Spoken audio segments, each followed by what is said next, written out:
Welcome to our channel. Today we how to activate cryptocurrency wallet privacy using MetaMask step by step clearly. Open your MetaMask wallet extension on your browser. Enter your password to unlock your wallet. Once you're in, click on the account icon in the top right corner. Select Settings from the drop-down menu. In the Settings menu, look for the Advanced section.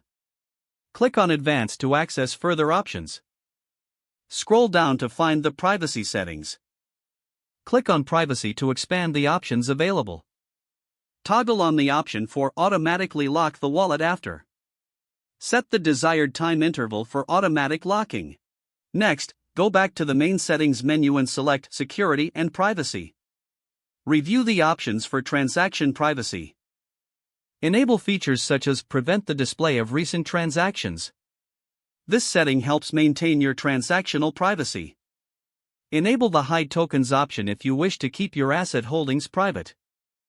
After adjusting your settings, close the settings menu. Return to your main wallet interface. It's advisable to ensure you're always using a secure connection when accessing your wallet. Consider using a VPN for an additional layer of privacy. Always be cautious of phishing sites and ensure you are on the correct website. Keep your MetaMask and browser updated for the latest security features. Your MetaMask wallet privacy settings are now activated. You can enjoy enhanced privacy while managing your cryptocurrency transactions. If the page does not load, refresh the browser or try again in a private or incognito window. Make sure you are using the correct email address, then retype it carefully to avoid small typos. If your password is not accepted, use the reset option and create a new strong password you can remember. Check your spam folder for verification or security emails, then complete any requested confirmation steps.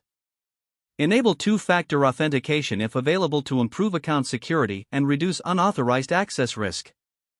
After signing in, review your profile details so your contact information and settings are accurate and current. If you see an error message, note it down and try again after restarting your device and internet connection. Log out when you finish, especially on shared devices, to keep your account and payment information secure. Don't forget to like this video and subscribe to our channel for more step-by-step tech guides.